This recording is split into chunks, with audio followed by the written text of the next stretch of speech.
Masih pergi coba cari hakikat, temukan azimat kasih gundah gerhana, diam tak beri irama gusar tambah gemetar tak tertanggung rasa.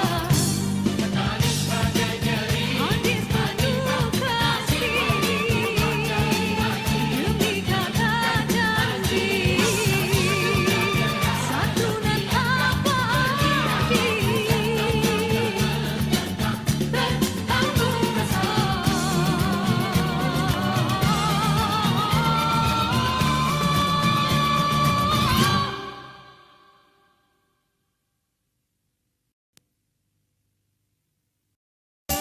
Gundari enggodas ketengah karwe. Gula kacang koro. Mainkan pakai laut.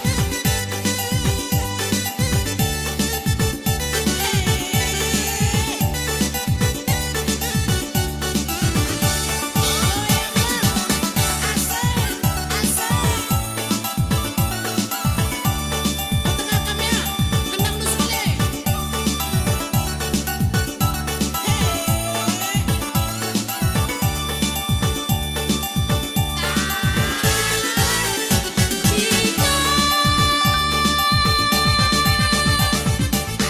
Lambang buana hari turang tela da jena, gula batuna hari turang tela da jena, gula batuna hari turang turang.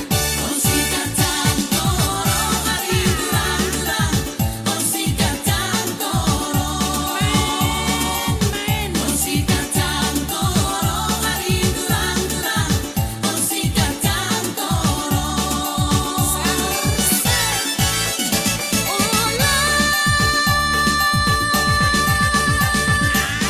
Kata turikan hari turang kenarita, si dua-dua hari turang kami nagia, lepak berjalan hari turang turang. Osi kacang toro hari turang-turang. Osi kacang toro. Osi kacang toro hari turang-turang. Osi kacang toro.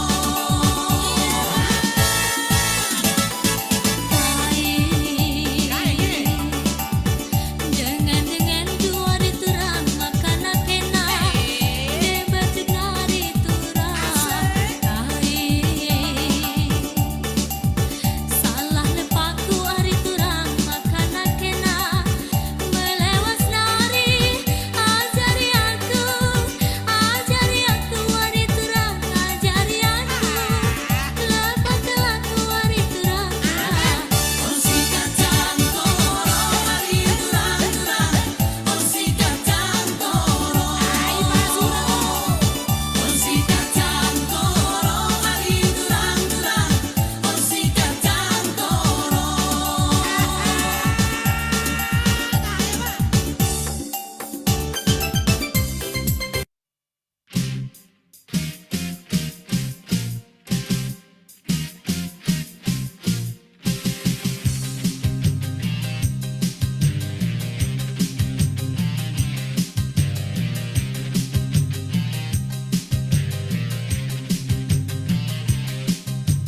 Berulang kali dia mencoba mencari artinya cinta.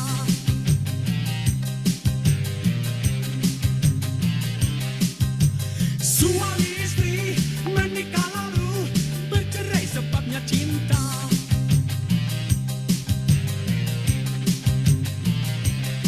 Tragedinya manusia terjadi di mana-mana, di TV atau media, di desa atau di kota. Akhirnya rintih dan doa engkau panjatkan, itulah sifat insan mengalahkan tragedi. Tragedi, tragedi, tragedi.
tragedi.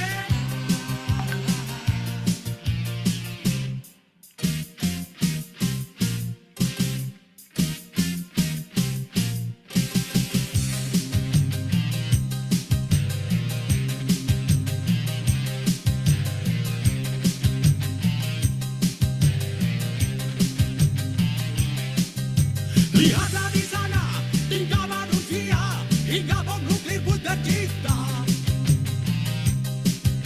Lihatlah mereka berlomba-lomba karena mabuk ambisi. Lihatlah di sana anak yang meronta jadi musuh orang tuanya. Dengarlah di sana janda dan anaknya memohon kabulnya doa. Tragedinya manusia bagai sebuah negara, bermusuh karena pendapat, berkawan karena sepaham. Akhirnya rintih dan doa engkau panjatkan. Itulah sifat insan dalam tragedi. Tragedi, tragedi, tragedi, tragedi, tragedi, tragedi, tragedi, tragedi, tragedi, tragedi.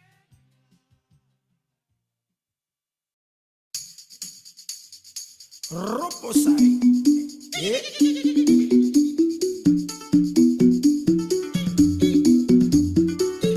Mira gua. Yeah. Mira gua. Keras aja. Mais. Pegang. Pegang.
Indonesia, warga kita bersama, berkarya, bekerja dengan profesional untuk nusa bangsa.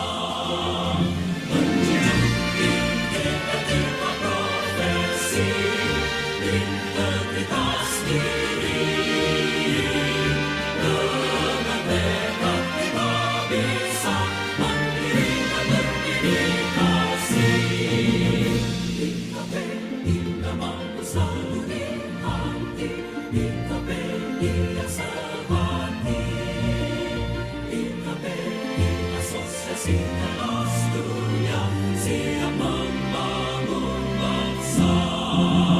Dengan berasaskan nilai Pancasila, falsafah negara, bersatu padu bekerja sama, menantikan karya baktinya demi pembangunan yang merata di seluruh Indonesia. IKPI namamu selalu di hati, IKPI yang sehati. IKPI asosiasi kelas dunia, siap membangun bangsa. Dengan berasaskan nilai Pancasila, falsafah negara, bersatu padu bekerja sama, menantikan karya baktinya demi pembangunan yang merata di seluruh Indonesia. IKPI jaya selamanya.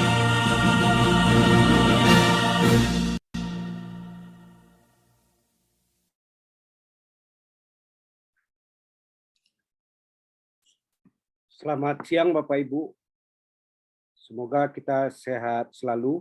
Assalamualaikum warahmatullahi wabarakatuh. Terima kasih telah hadir di acara IKPI Jaksel Sharing Session sebagai bagian dari kontribusi IKPI Jaksel bagi IKPI, bagi masyarakat, dan bagi para wajib pajak pada umumnya. Memang acara ini kita telah adakan sejak Agustus 2020, jadi tiap bulan pasti ada ya. Sejak 2021 kita selalu berkolaborasi dengan Kanwil DJP Jakarta Selatan. Jadi kita pernah sowan ke Kak Kanwil, Pak Jatika, juga Pak Ferdi, dan dari Kanwil juga pernah hadir di kantor kita, ya, saling berdiskusi. Mudah-mudahan upaya kita bersama dengan Kanwil DJP Jaksel 2 ini bisa bermanfaat bagi kita semua, terutama para wajib pajak juga.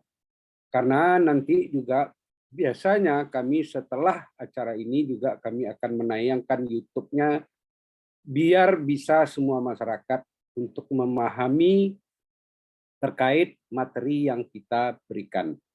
Kebetulan Pak Sahata belum hadir ya, Angga? Baiklah, Iya, saya belum, Pak. hadir karena tadi ada masalah di gadgetnya. Baiklah, saya mewakili pengurus mengucapkan terima kasih atas kehadirannya. Saya buka, dan selanjutnya dari mewakili Pak Ferdi juga Bu Francisca. Silakan Bu untuk menyampaikan sambutan dari Pak Ferdi. Baik. Ya, Assalamualaikum warahmatullahi wabarakatuh. Waalaikumsalam. Salam warahmatullahi wabarakatuh. Shalom, salam sejahtera bagi kita semua. Om Swastiastu, Namo Buddhaya, salam kebajikan. Sehat ya Bapak Ibu semuanya? Pak Purma sehat terus ya Pak. Yang penting happy-happy aja Bu. Yang penting happy. Aduh, tapi saya masih mau apresiasi IKPI. Ya, kembali kami menjumpai Bapak dan Ibu melalui event rutin IKPI Jakarta Selatan. Spesial bulan Agustus ada 2 hari Ya. berturut-turut ya Pak. Iya, iya Bu. Penyampaian informasi perpajakan bersama Kanwil DJP Jakarta Selatan 2. Saya mewakili Kanwil DJP Jakarta Selatan 2 yang sedianya Pak Ferdi. Namun mohon maaf, beliau berhalangan hadir karena penugasan. Bapak Ibu semuanya, jadi Bu Dini dan saya bergantian ini 2 hari untuk ya mendampingi IKPI membuka. Semoga tidak mengurangi semangat dan manfaat acara sore hari ini Amin. ya, Bapak. Kalau ingat manfaat. Nah, kami dari Kanwil DJP Jakarta Selatan 2 ini memberikan apresiasi kepada IKPI Jakarta Selatan atas kesetiaannya mengadakan acara setiap bulan. Dan ini Bapak Ibu, saya baru ngobrol sama Pak Pur kemarin, tujuannya itu meningkatkan kompetensi, tidak hanya konsultan tapi juga masyarakat luas tentang pajak pastinya dengan gratis. Saya tuh langsung terharu gitu langsung. Oh, saya kalau udah begini nih, wah, ini udah selaras Bapak Ibu dengan tema edukasi pajak dari Dirjen Pajak yang salah satunya itu meningkatkan pengetahuan dan keterampilan wajib pajak atas ilmu pajak yang tentunya juga bertujuan agar wajib pajak ini bisa melakukan hak dan kewajibannya ya pastinya. Nah, kemitraan kan saat ini pasti jadi vital ya Bapak Ibu ya agar tujuan tiap organisasi misalnya Kanwil DJP Jakarta Selatan 2 dan juga IKPI Jakarta Selatan. Nah, itu pasti tercapai dengan cara yang lebih murah, cepat dan efektif pastinya. Nah, kerjasama dengan IPD juga, saya sebagai kesaksian kami nih untuk yang penyuluh, senang. Hasilnya lebih banyak yang hadir ya Pak ya, dan diskusinya meriah. Nah, dari sisi penyuluhnya pun selain tercapai tujuan edukasi, para penyuluhnya pun Bapak Ibu berlatih nih untuk lebih piawai. Piawai dalam arti kata apa ya Bapak Ibu? Kalau untuk pengetahuan perpajakannya kami paham. Tapi untuk menjelaskan supaya diksi-diksi pajak ini yang rumit ini bisa menjadi membumi. Nah, ini dia. Ini terima kasih karena sudah diberikan lahannya. Tadi saya dengar lagunya IKPI Asosiasi Kelas Dunia Siap Membangun Bangsa. Wah, ini betul-betul mitra DJP yang terbaik. Bersatu padu bekerja sama IKPI Sati. Semoga Sati juga selalu dengan DJP dan wajib pajak ya Pak Pur ya. Iya, Bu. Gitu ya Bapak Ibu ya. Baik, Bapak Ibu kemarin sudah kita bahas tentang kerjasama Dirjen Pajak dengan Dirjen Kependudukan dan Catatan Sipil sehingga membuahkan NIK sebagai NPWP. Nah, masih dalam kaitan perubahan proses bisnis yang akan data sentris, mungkin Bapak Ibu juga sering dengar ya bahwa DJP ke depan akan sekarang sedang berbenah. Ke depan akan menggunakan sistem inti administrasi perpajakan yang pastinya itu akan terintegrasi sehingga akan memotong banyak sekali prosedur begitu Bapak Ibu sehingga nanti untuk pelayanan kami kepada Bapak Ibu itu akan lebih cepat dan juga tentunya berkeadilan begitu ya lebih tepat begitu untuk mendapatkan solusi dan juga memberikan pelayanan. Nah, ini enggak hanya di Dirjen Pajak tapi juga pemerintah. Ini supaya apa? Supaya kita juga kami ini bisa bersanding. Karena kan larinya proses bisnis di swasta dan pengusaha kan lebih cepat begitu ya. Jadi kami juga harus bisa nih bersanding. Bukan bersaing ya, bersanding. Nah, dengan kaitan itu kami akan sampaikan perubahan dari Per 11 dari Per 03 PJ 2022 itu tentang e-faktur Bapak Ibu yang waktu itu berlakunya 1 April 2022. Jadi saking cepatnya nih, baru 3 bulanan sudah diganti aturan terkait e-faktur. Nah, ini tolong dipahami sebagai ini menunjukkan bahwa DJP ini mendengar dan merumuskan. Begitu ya. Nah, saya harus jelaskan dulu Bapak Ibu. Apa yang salah dengan Per 03? Sebetulnya tidak ada salah dari sisi intensi Bapak Ibu. Karena begini, seperti yang saya sudah sampaikan sebelumnya bahwa DJP sedang berbenah, nanti akan ada sistem inti administrasi perpajakan. Per 03 ini sebenarnya sama dengan yang kemarin dibahas Bapak Ibu. Jadi PMK 112 ya terkait NIK menjadi NPWP. Karena nanti di sistem yang baru itu akan memakai NIK ini menjadi supaya lebih lebih simpel gitu ya, lebih lean gitu ya. Jadi proses bisnisnya Bapak Ibu tidak perlu lagi menghafal banyak-banyak seri nomor begitu ya.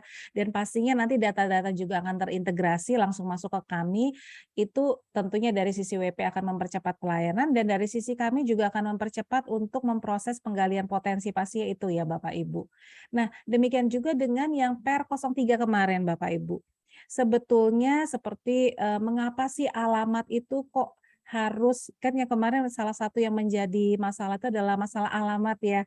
Jadi tadinya misalnya yang sudah pemusatan begitu ya, apalagi yang di KPP yang terdaftar di KPP KPP besar, KPP khusus dan juga KPP Madya, itu kan tadinya cuma 1 kali bikin faktur gitu ya, karena identitasnya sama gitu, itu cukup 1 misalnya dalam 1 bulan.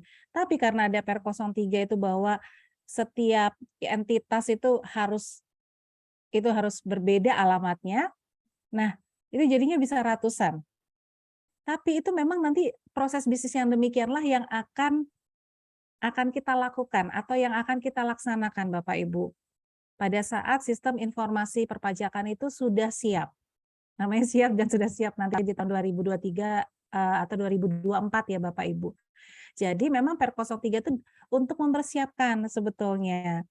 Tapi memang karena sistem administrasinya masih yang lama, nah ini kesulitan, harusnya kan mestinya tidak perlu key in ya, tidak perlu manual Bapak Ibu mengerjakan, maksudnya alamatnya itu satu-satu gitu ya. Sebenarnya dari sistem mestinya bisa begitu langsung aja, jadi tidak perlu repot gitu. Ada juga sih sebenarnya dibilang sistem import bisa, tapi kan tidak semua wajib pajak ya juga yang mengerti tentang sistem bagaimana mengimport gitu ya data-data itu agar masuk ke dalam sistem. Demikian, jadi itu didengarkan Bapak Ibu, sehingga ada Per 11. Dan ada satu lagi nanti terkait itu sifatnya lebih untuk kepastian hukum ya, karena memang ada kesalahpahaman di dalam mengerti tentang faktur pajak yang dapat dikreditkan. Nah, di samping itu juga ada aturan peralihan. Jadi 3 hal ini yang akan dibahas pada sore hari ini. Saya bersama dengan Mas Ari dan Mas Aris ini berdua dari KPP Madya Jakarta Selatan, Madya 2 Jakarta Selatan 2. Jadi KPP Madya di tempat kami ada 2. Nah, ini pasti akan sangat bagus ya menjelaskan karena memang mereka berdua dari KPP Madya. Jadi dari KPP bisa mewakili tadi yang di Per 03 terkait dengan faktur pajak yang harus sesuai dengan alamat itu ya Bapak Ibu.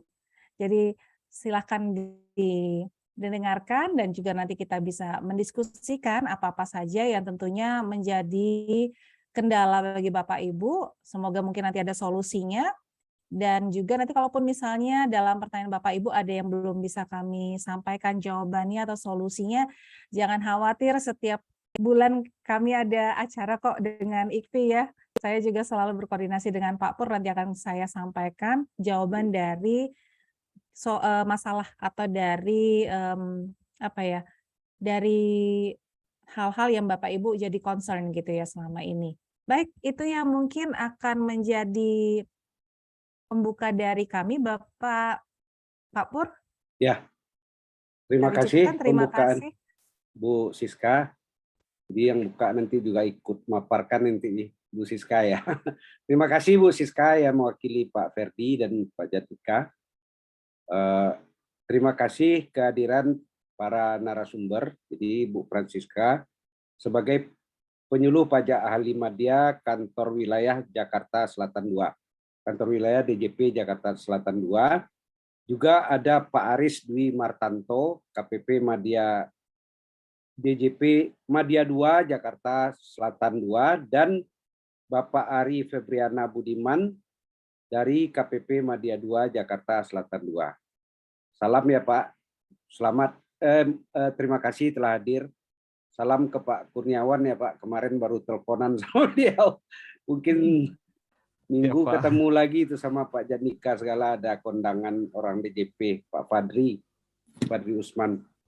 Baiklah Bapak Ibu, tanpa memperpanjang waktu, kami persilakan Bu Francisca dan Pak Aris serta Pak Ari Febriana Budiman untuk menyampaikan, mungkin nanti Bu Francisca aja yang ngatur yang mana duluan, terkait dengan peraturan Dirjen Pajak nomor Per 11 PJ 2002 tentang perubahan atas peraturan Dirjen Pajak nomor Per 03 PJ 2002 tentang faktur pajak.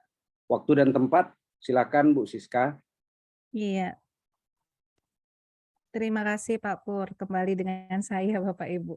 Ya, tadi pembukaannya sudah saya sampaikan bahwa sebetulnya Per 03 intensinya baik ya Bapak Ibu untuk mempersiapkan ke Cortex. Jadi, nah ada banyak hal, tidak semua kita yang menjadi concern Bapak Ibu tidak semua diubah ya Bapak Ibu. Jadi seperti misalnya Per 03 ini kan mengatur spesifik bagi PKP pembeli alamat adalah tempat yang akan dikirimkan. Nah, karena Cortex itu nanti atau sistem inti administrasi yang sistem barunya DJP itu akan mengatur NPWP tunggal, jadi semua tempat yang tersebar itu akan menjadi key point gitu ya Bapak Ibu. Nah, inilah mengapa Per 03 mengatur. Tapi seperti yang saya sampaikan lagi tadi, sistem yang sekarang memang tidak memberikan kemudahan begitu ya. Jadi kami tarik dulu untuk yang alamat ya. Tapi nanti akan berlaku kembali Bapak Ibu. Kalau sistemnya juga sudah mampu nanti memudahkan Bapak Ibu untuk mencetak atau untuk mengupload dan seterusnya terkait dengan faktur pajak. Ya. Nah, lagi pula memang seperti ini Bapak Ibu. Kalau kita bilang kan itu kan yang terkait sama alamat ini kan yang penyerahannya di kawasan berikat ya. Nah, kalau kawasan berikat ini kan konteks pemberian insentifnya itu memang hanya spesifik untuk transaksi BKP-nya yang di kawasan tersebut. Jadi memang sudah selaras sebetulnya. Nah, ini lagi, jadi Bapak Ibu jangan menyalahkan Per 03 ya dengan penjelasan ini ya. Tapi Per 11 ini lahir karena kami mendengar. Jadi kami tarik dulu, begitu ya. Nah, di sisi lain ya Bapak Ibu, pada 1 Oktober 2020 itu kan sebetulnya sudah ada pre-populated PM, pajak masukan. Sehingga sebetulnya penjual itu mestinya sudah terbiasa cepat dalam pembuatan faktur pajak.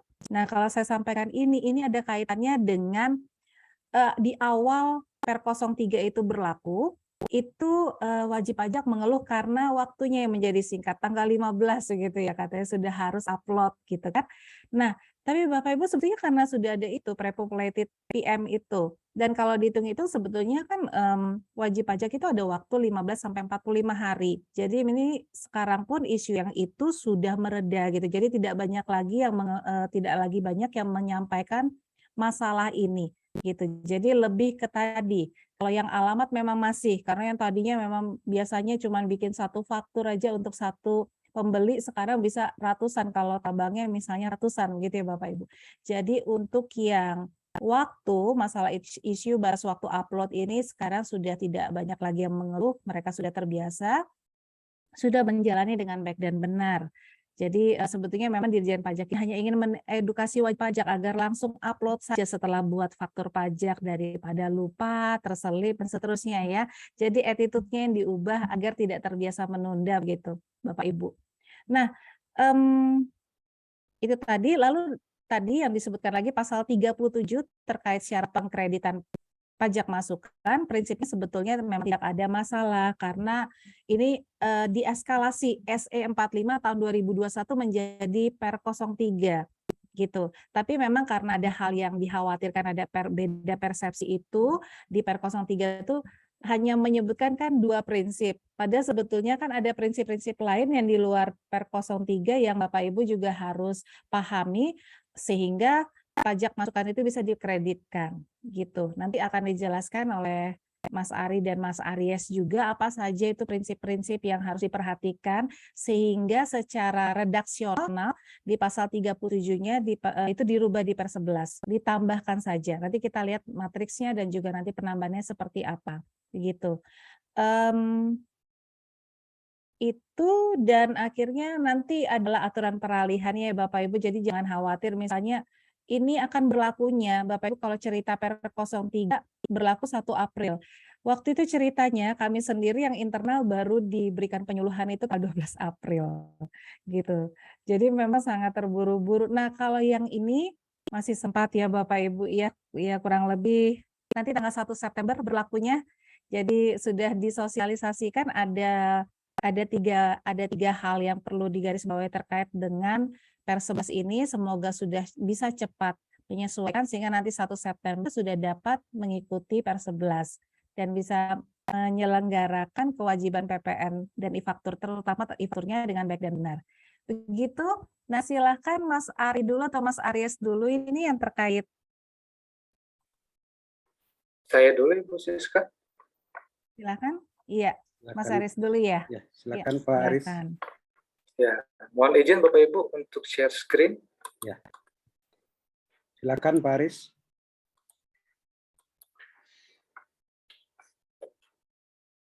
Assalamualaikum warahmatullahi wabarakatuh. Waalaikumsalam warahmatullahi wabarakatuh. Salam sejahtera bagi kita semua. Om Swastiastu, Namo Buddhaya, salam kebajikan. Salam sehat, salam sukses untuk Bapak Ibu semua anggota Ikatan Konsultan Pajak Indonesia. Salam kenal juga, karena kebetulan saya baru pertama kali ini hadir di sharing session ini. Karena kebetulan saya juga baru satu tahun ini, mutasi masuk ke KPP di wilayah kerja Kanwil DJP Jakarta Selatan 2. Terima kasih Bu Siska yang tadi sudah membawakan latar belakang, karena memang menjawab pertanyaan besarnya, yaitu kenapa PR03 ini dirubah, padahal baru 3 bulan. Nah, yang coba saya sampaikan pada siang hari ini adalah terkait pertanyaan besarnya yang kedua, yaitu apa saja yang berubah. Nah, pertanyaan besarnya adalah ada 2 pasal yang dilajukan perubahan, yaitu pasal 6 ayat 6 di PR03 dan pasal 37 ayat 2. Nah, pertanyaannya apa? Di pasal 6 ayat 2 ini yang menjadi pertanyaan adalah apa yang harus diisi oleh PKP penjual di dalam kolom identitas pembeli saat membuat faktur pajak. Nah, ini pertanyaan ini saya coba mencari jawabannya, saya coba ikuti sosialisasi dari internal dari kantor pusat, juga dari membaca kembali peraturannya, serta diskusi dengan rekan-rekan ini. Saya memperoleh ada 5 hal penting yang bisa membantu saya untuk memahami tentang perubahan ini. Dan ini coba saya share kepada Bapak Ibu sekalian, semoga juga dapat membantu Bapak Ibu dalam memahami terkait perubahan PR03 di PR11 tahun 2022 ini.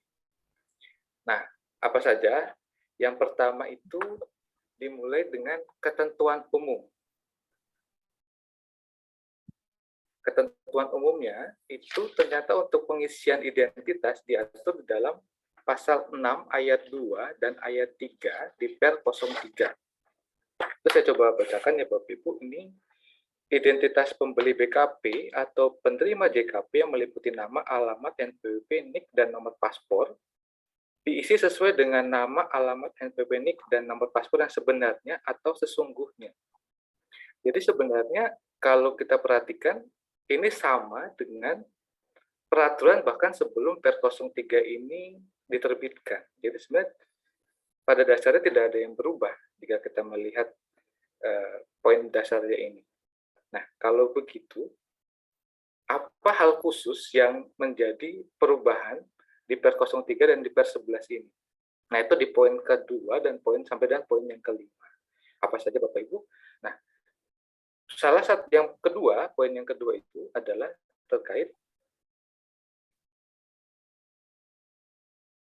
tempat administrasi dari KPP pembeli itu dipusatkan di KPP Madya khusus dan besar. Seperti yang kita ketahui, KPP besar mungkin Bapak Ibu kenal dengan LTO, KPP khusus PMA dan PMB, kemudian Madya seperti kami dari Madya 2, Jakarta Selatan 2. Nah, ini kalau begitu bagaimana dengan KPP yang pemusatannya di luar 3 KPP tadi? Berarti kan juga ada yang KPP dipusatkan di KPP Pratama. Nah, poin yang ketiga itu adalah tempat di PPN terutang dipusatkan. Nah, kalau gitu pertanyaannya, bagaimana bisa suatu tempat itu dipusatkan kalau misalnya dia cabang atau lokasinya tidak memiliki NPWP. Jadi ternyata kalau kita mengingat waktu zaman dahulu mungkin, atau mungkin sekarang masih untuk KPP Pratama, apabila menetapkan suatu SK pemusatan, itu dirinci NPWP-nya. Nah, itu akan menjadi, karena banyak pertanyaan bagaimana dengan lokasi yang NPWP-nya tidak dipusatkan atau bahkan tidak memiliki NPWP seperti gudang, hanya sekedar gudang penyimpanan. Ini berarti menjadi poin penting juga bahwa untuk dapat dipusatkan berarti harus memiliki NPWP. Kemudian poin yang keempat adalah pembeli yang berada di kawasan tertentu. Nah, kawasan tertentu ini di mana Bapak Ibu? Nah, ini dijelaskan lebih rinci melalui pasal 6 ayat 7A-nya, yaitu kawasan yang diatur dalam 3 ketentuan. Yang pertama adalah ketentuan mengenai tempat penimbunan berikat. Ini bisa kita ketahui berdasarkan PP 32 tahun 2009 beserta perubahan dan peraturan turunannya. Ini coba ada di PMK 131 tahun 2018 sebagaimana telah diubah terakhir dengan PMK 65 tahun 2021. Kemudian juga yang kedua ada ketentuan mengenai penyelenggaraan kawasan ekonomi khusus. Ini ada diatur di dalam PP 40 tahun 2021 beserta perubahan dan turunannya. Itu ada di PMK 237 tahun 2020 sebagaimana telah dirubah dengan PMK 33 tahun 2021. Dan ketentuan lain yang sejenis yang mengatur mengenai kegiatan di kawasan tempat tertentu di dalam daerah pabean yang mendapat fasilitas PPN atau PPN dan PPNBM tidak dipungut. Nah, ini sempat jadi pertanyaan di berarti ini ketentuan yang sejenis ini ada di mana? Nah, ternyata jawaban dari kantor pusat adalah ini memang aturan yang disediakan untuk mengakomodir apabila di kemudian hari akan ada peraturan-peraturan yang sejenis. Nah, ini contohnya apa? Ternyata terkait dengan peraturan yang mungkin nanti akan diterbitkan terkait IKN Bapak Ibu, atau yang kita kenal Ibu Kota Negara Baru Indonesia di Nusantara. Nah, seperti itu. Dan kemudian poin yang kelima itu adalah penyerahan yang mendapatkan fasilitas PPN tidak dipungut. Lalu saya bertanya, kalau begitu apakah ada penyerahan yang tidak mendapatkan fasilitas tidak dipungut di kawasan tertentu tadi? Nah, ternyata setelah saya mempelajari kawasan berikat, itu ternyata ada jasa kena pajak yang memang tidak mendapatkan fasilitas tidak dipungut karena secara peraturan di kawasan berikat isinya adalah barang seperti itu. Nah, dari kelima poin penting tadi, ini yang kemudian kita coba bawa untuk mempelajari lebih jelas, kita masukkan ke dalam matriks yang sudah disediakan oleh kantor pusat untuk membantu pemahaman kita semua. Seperti ini Bapak Ibu, matriksnya. Nah, ini saya coba untuk memberikan contoh. Nah, untuk kita mulai dengan yang ketentuan umumnya dulu ya Bapak Ibu. Ini kalau Bapak Ibu lihat di sini ada 3 warna. Ada warna putih, kemudian warna hijau, dan warna kuning. Nah, ya, saya mulai dengan ketentuan umumnya dahulu yang berwarna putih. Saya ambil contoh, PTA terdaftar di KPP Kebayoran Lama sebagai wajib pajak pusatnya. Memiliki cabang di Batam, di kawasan bebas, kemudian memiliki cabang di Semarang, di kawasan berikat, memiliki cabang lagi di Tangerang, dan memiliki cabang di Bandung. Ada 4 Bapak Ibu cabangnya. Nah, apabila dia tidak dilakukan pemusatan, maka sesuai ketentuan umum yang ada di pasal 6 ayat 2 dan pasal 6 ayat 3 Per 03 sebagaimana telah dirubah dengan Per 11, maka alamat identitas dalam kolom faktur pajak pembeli diisi dengan nama, NPWP, alamat pembeli sesuai dengan lokasi yang menjadi penyerahan barangnya. Kalau diserahkan ke kawasan bebas di Batam sesuai dengan alamat NPWP dan nama di Batam, cabang Batam, begitu juga di kawasan berikat di Semarang, di Tangerang Selatan, dan di Bandung. Jadi pada dasarnya tidak ada masalah, Bapak. Sama seperti sebelum Per 03 ini diterbitkan. Kemudian masuk ke ranah khususnya, mulai pada waktu dipusatkan di KPP Pratama di Kebayoran Lama. tetapi terbatas untuk yang cabang di Tangerang Selatan. Nah, kalau begitu untuk yang cabang di Batam, juga di Semarang, di kawasan berikat di Semarang, itu pengisian nama, NPWP, dan alamatnya tetap menggunakan nama NPWP alamat pembeli BKP atau penerima JKP. Kenapa? Karena di dalam Pers 11 tahun 2020, kedua kawasan tersebut termasuk tempat yang tidak boleh dipusatkan. Kemudian, bagaimana dengan cabang di Tangerang Selatan misalnya? Dia dipusatkan di Kebayoran Lama, tetapi yang di Bandung tidak dipusatkan. Nah, untuk yang di Tangerang Selatan, maka dia pengisian NPWP alamat dan namanya maka diisi dengan identitas yang ada di pusat, yaitu di Kebayoran Lama, karena termasuk tempat yang dipusatkan berdasarkan kepemusatannya. Sedangkan untuk yang di Bandung, karena tidak dipusatkan, identitas nama, alamat, dan NPWP-nya itu diisi dengan nama NPWP alamat yang ada di Bandung. Karena tidak termasuk tempat yang dipusatkan berdasarkan KEP pemusatan.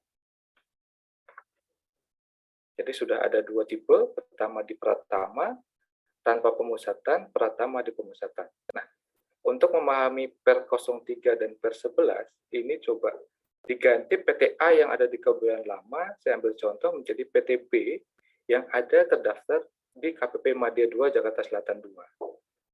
Dengan cabang yang sama, memiliki cabang di Batam di kawasan bebas, memiliki cabang di Semarang di kawasan berikat, juga di Tangerang Selatan dan di Bandung.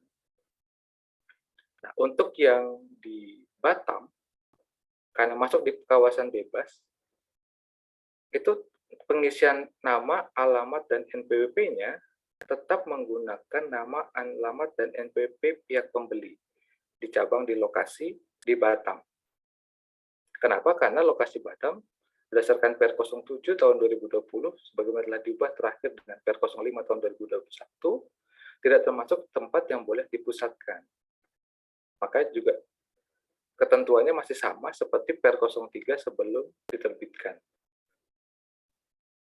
Nah, sekarang yang diatur khusus itu ada di cabang yang di Semarang, kawasan berikat. Nah, bagaimana pengisian identitasnya? Pengisiannya yaitu untuk nama dan NPWP diisi dengan nama dan NPWP pusatnya yang ada di Madya Madya 2 Jakarta Selatan 2. Tetapi alamatnya menggunakan alamat penerima yang ada di Semarang di kawasan berikat. Karena kawasan berikat tadi termasuk tempat yang wajib dipusatkan.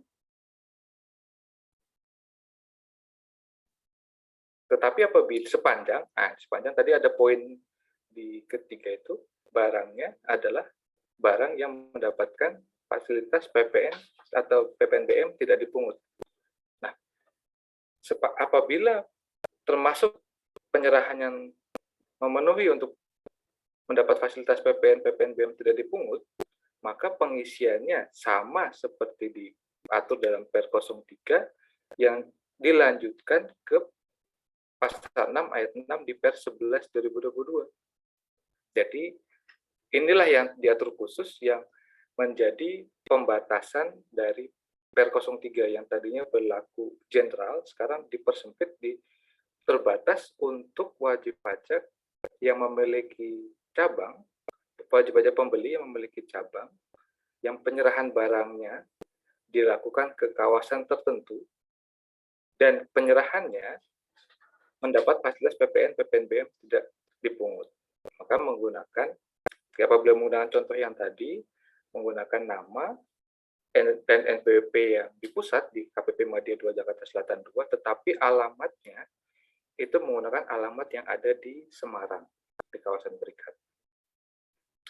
Nah, kemudian bila yang diserahkan adalah tidak termasuk mendapat fasilitas PPN atau PPN yang tidak dipungut, misalnya tadi JKP, kembali ke aturan, sebenarnya kembali ke aturan sebelum Per 03. Nah, di sini diwarnai kuning, Bapak Ibu bisa dilihat. Inilah yang mengalami perubahan dari Per 03 ke Per 11. Tapi pada dasarnya ini sebenarnya kembali ke awal, yaitu tetap menggunakan nama, NPWP, dan alamat pusat.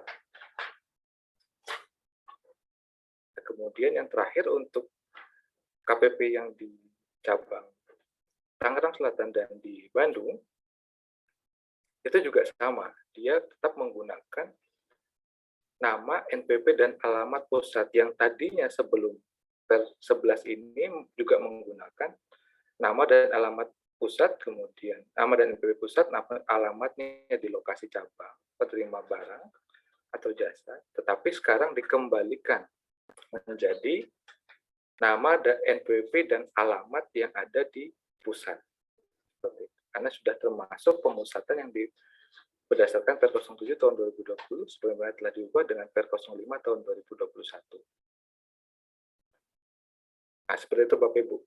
Jadi semoga 5 poin penting tadi yang bisa kita gunakan untuk membantu memahami matriks yang telah disediakan oleh kantor pusat ini. Semoga apa yang membantu saya dapat pemahaman juga bisa untuk Bapak Ibu memahami nanti apabila klien Bapak Ibu termasuk Bapak Ibu juga untuk mengisi identitasnya ini sebagian yang mana?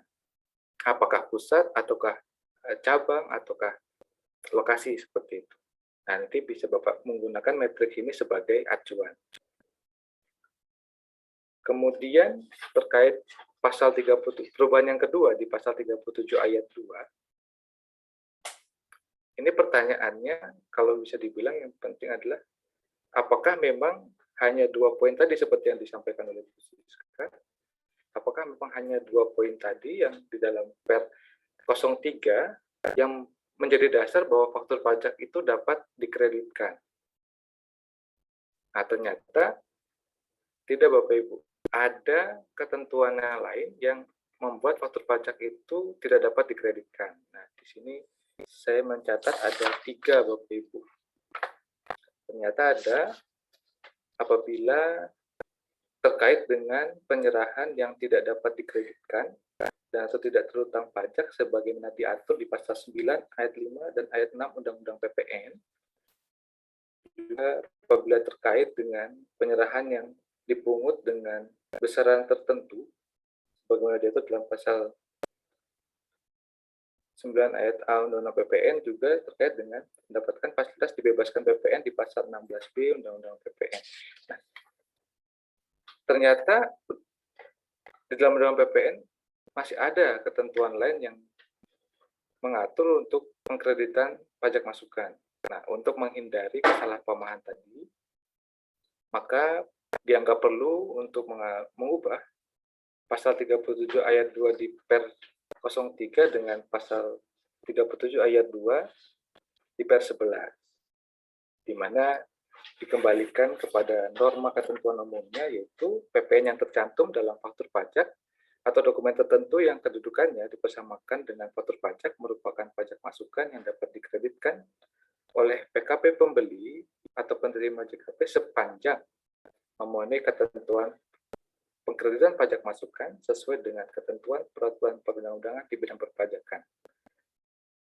Seperti itu, Bapak. Jadi kesimpulannya untuk di pasal 6 ayat 6 Per 03 tahun 2022 sebagaimana telah dirubah dengan pasal 6 ayat 6 Per 11 tahun 2022 bisa ditambahkan dengan pasal 6 ayat 7A Per 11 tahun 2022, bisa diambil kesimpulan bahwa memang untuk penyerahan BKP ke cabang, ke lokasi cabang yang pembelinya terdaftar di kawasan berikat, terdaftar di 3 KPP yang diakomodasi di kawasan KPP besar, khusus dan madya yang berada di wilayah ketentuan kawasan berikat, ketentuan khusus, ekonomi khusus dan yang sejenis, yang penyerahannya terkait dengan penyerahan barang dan atau JKP yang mendapat fasilitas tidak dipungut PPN.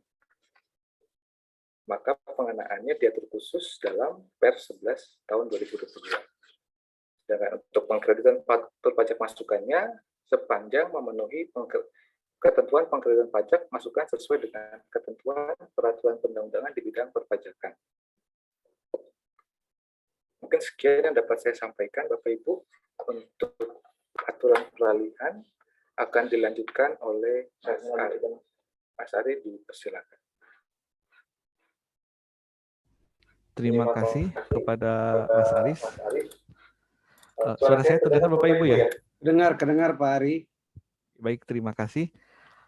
Untuk share screen-nya lanjut saja dari layarnya Mas Aris.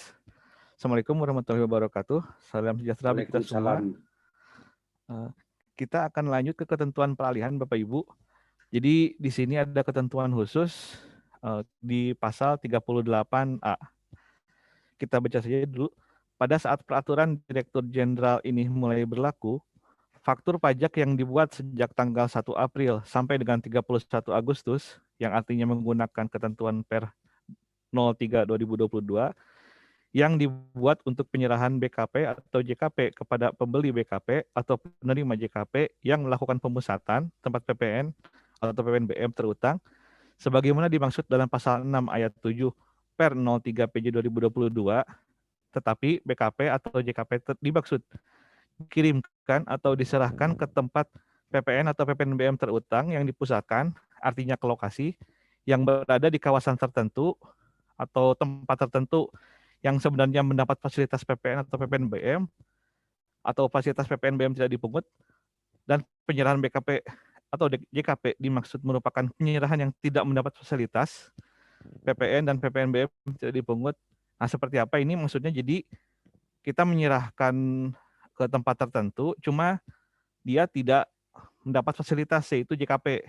Jadi kalau ada penyerahan JKP ke kawasan tertentu dan penyerahan ke selain kawasan tempat tertentu, artinya ke TLDDP yang mendapat fasilitas PPN tidak dipungut, dan mencantumkan keterangan berupa identitas pembeli BKP atau penerima JKP sebagaimana dimaksud dalam pasal 6 ayat 2 atau ayat 3 Per 03 PJ 2022, itu dianggap atau dikategorikan sebagai faktur pajak yang memenuhi ketentuan pengisian keterangan berupa identitas pembeli BKP atau penerima JKP sebagaimana dimaksud dalam pasal 5 huruf B Per 03 PJ 2022. Artinya bagaimana? Artinya jika Bapak Ibu sempat membuat faktur pajak yang penyerahannya itu ke kawasan berikat tapi tidak mendapat fasilitas PPN atau PPNBM dipungut, misal penyerahan jasa kena pajak atau penyerahan barang ke lokasi di mana wajib pajak tersebut sebenarnya melakukan pemusatan PPN, itu tidak masalah. Jadi dianggap memenuhi ketentuan. Kalau kita melihat hanya di Per 03 kan penyerahan barang ke lokasi wajib pajak yang melakukan pemusatan itu kan tidak sesuai itu dengan berlakunya Per 11 tahun 2022, maka kesalahan pengisian di masa masa April sampai dengan Agustus 2022 itu dianggap memenuhi ketentuan sehingga tidak ada masalah gitu. Misal Bapak Ibu sempat membuat faktur cuma alamatnya itu masih menggunakan alamat pusat, itu malah jadi tidak apa-apa. Nah, itu ketentuan peralihan di pasal 38A. Nah, pajak masukan yang dapat dikreditkan oleh PKP pembeli BKP atau penerima JKP tersebut ada syaratnya ya sepanjang memenuhi ketentuan pengkreditan pajak masukan sesuai dengan ketentuan peraturan perundang-undangan. Selanjutnya, Mas Aris. Nah, kita lihat di matriks ketentuan peralihan Bapak Ibu. Di sini penyerahan BKP atau JKP kepada pembeli BKP atau penerima JKP yang melakukan pemusatan tempat PPNBM terutang yang diadministrasikan di KPP BKP besar atau LTO khusus atau Jakarta khusus, PMA atau PMB dan KPP Madya. Nah, di sini bisa dilihat tempat penerima BKP dan JKP untuk WP yang melakukan pemusatan. Jika kawasan tempat menerima barang tersebut merupakan kawasan berikat atau kawasan yang menerima fasilitas PPN, kawasannya menerima fasilitas PPN, tetapi penyerahannya itu tidak mendapat fasilitas. Nah, misal penyerahan JKP di kawasan berikat atau penyerahan barang ke tempat lain di dalam daerah pabean TL DDP. Nah, sejak kalau faktur pajak yang tanggal 1 sampai 31 Agustus itu ketentuannya itu kan menggunakan pasal 6 ayat 6 atau pasal 6 ayat 2. Nah, sejak mulai 1 September 2022 ini menggunakan pasal 6 ayat 2 dan ayat 3 per 11. Artinya gimana? Artinya jika saat menggunakan aturan per 03 alamatnya itu menggunakan alamat pusat untuk yang cabang, untuk yang pemusatan, sorry. Dan untuk yang cabang pun lokasinya menggunakan alamat yang cabang, pusat, semuanya ini mulai di aturan baru menggunakan alamat pusat. Jadi, sehingga keterangan itu ada perubahan. Terus kuncinya di sini itu adalah faktur yang dibuat tanggal 1 April sampai 31 Agustus yang identitas penerima BKP atau pembeli BKP atau penerima JKP-nya diisi berdasarkan pasal 6 ayat 2 atau ayat 3 direlaksasi. Artinya apa? Artinya sebenarnya basicnya itu secara ketentuan kembali ke awal bahwa semua penyerahan barang dan jasa ke pembeli dipusatkan itu ada menggunakan alamat pusat. Nah, sedangkan jika penggunaan alamat cabang sesuai dengan per 03 artinya direlaksasi atau diperbolehkan karena memang secara aturan per 03 itu diatur seperti demikian. Nah, dengan kata lain sebenarnya pengisian alamat untuk masa April dan Agustus itu jadinya bebas. Artinya maksudnya bebas itu jika Ibu sempat membuat alamatnya alamat cabang itu direlaksasi, dibolehkan karena sesuai ketentuannya. Tapi saat waktu itu membuat alamatnya terlanjur pusat pun itu tidak apa-apa.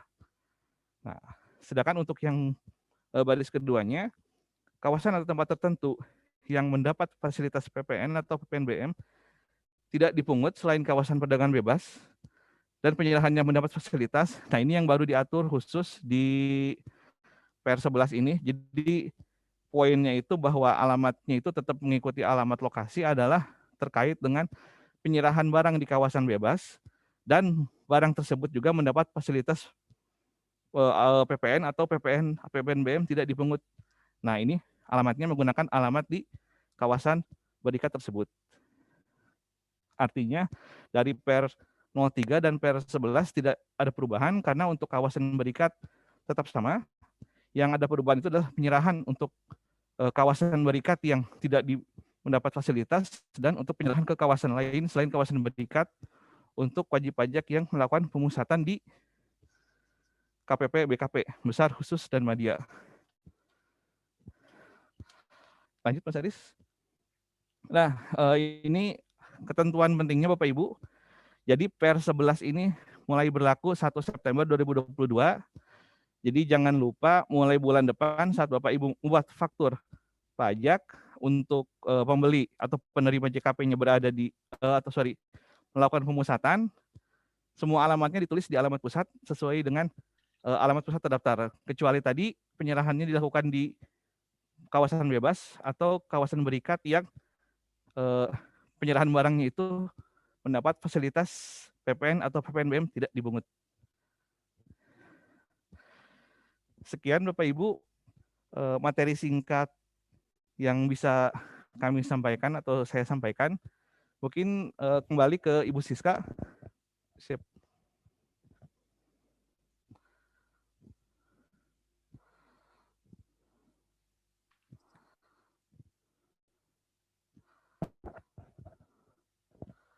Atau Mas Aris kalau ada yang ingin ditambahkan?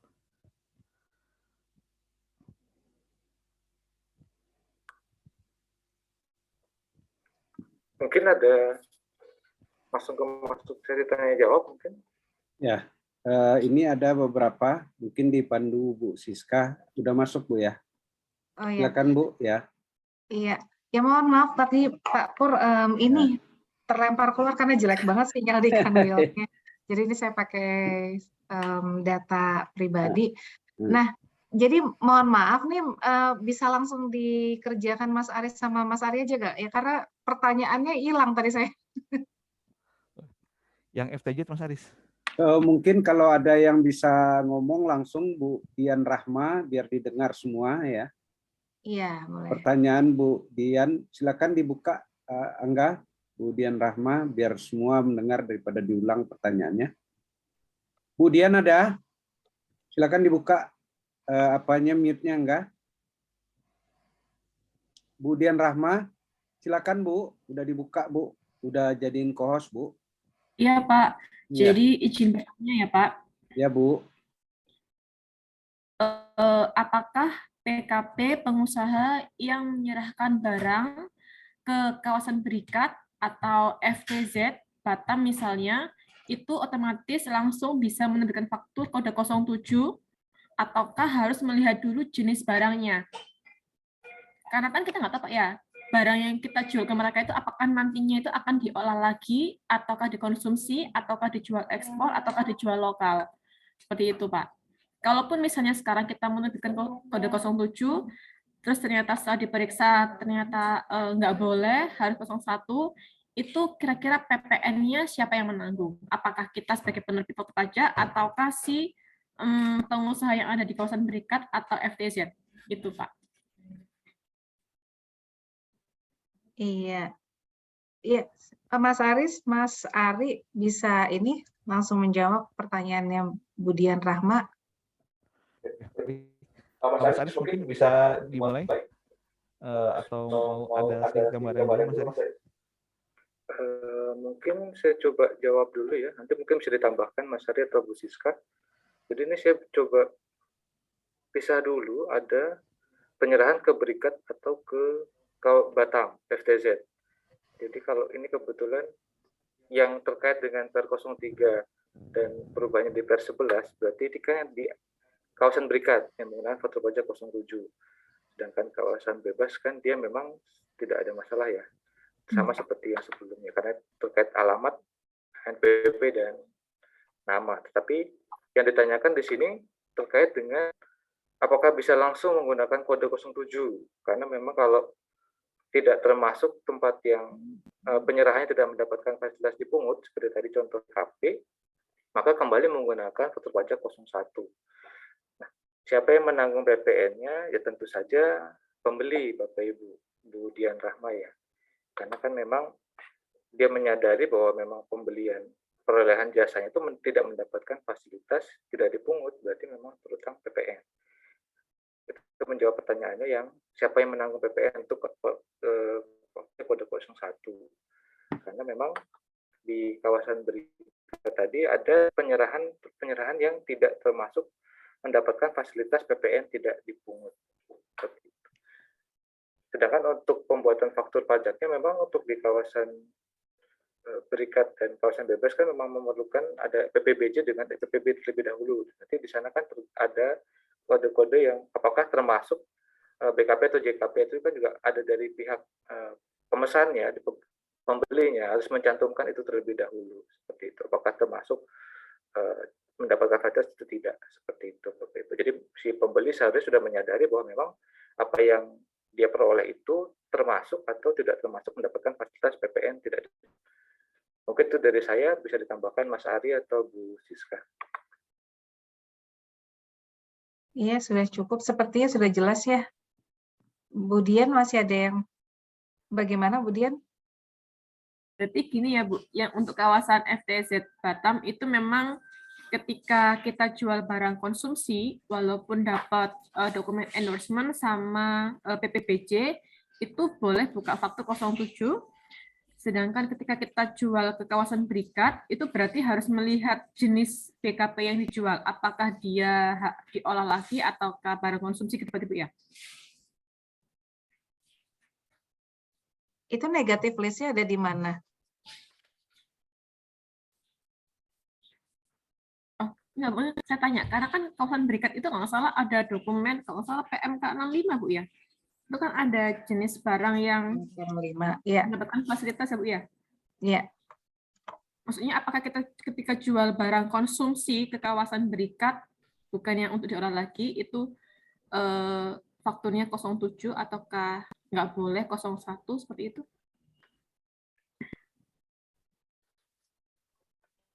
Yang PMK 05. Mas Aris pernah lihat PMK ini yang terkait sama ini, Mas? Iya. PMK 65. Bukan saya tidak ini, cuman maksudnya yang ada di sini Bapak Ibu, Bu Dian ya, itu memang posisikan ada barang tertentu yang mendapatkan fasilitas PPN terutang tidak dipungut. Nah, kalau memang mendapatkan fasilitas itu berarti bisa menggunakan, kalau kita kembali ke matriks ya Bapak Ibu, karena ini kan kita pembahasannya di bab 03 dan 11 ini sebenarnya terkait identitas dulu ya, kita bicara identitas nama, NPWP dan alamat, kita belum berbicara tentang fakturnya dulu.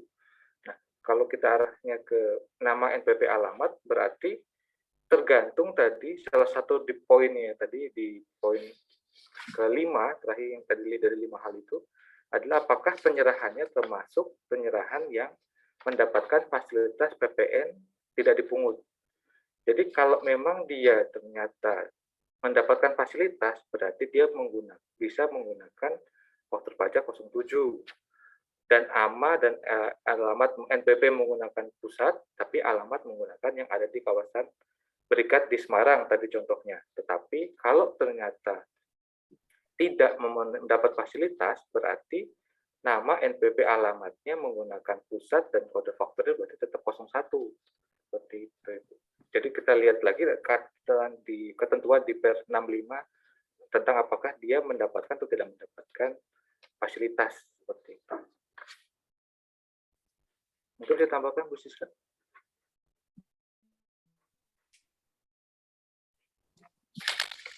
Di pertanyaan ini kami catat dulu, nanti kami sampaikan ke Pak Pur ya, Pak Pur ya. Ya Bu, Kalau untuk silakan Bu. praktek ini, iya, Ya, Bu. karena perluasan ke Per 65 nih, PMK 65 ya tadi ya.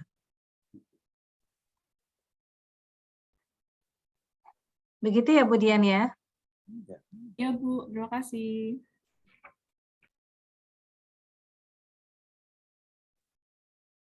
Ya, selanjutnya, nah ini kayaknya pertanyaannya, kalau tadi agak melebar, nah ini pertanyaannya kita cari yang sesuai sama ini dulu ya, Mas Aris, Mas Ari ya.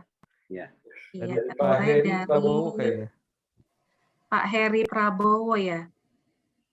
Perusahaan CPO jual ke pembeli di kawasan berikat dengan term penyerahan loko pabrik penjual. Barang tersebut nanti dikirim ke kawasan berikat di mana tanggung jawab pengiriman berada di tangan pembeli.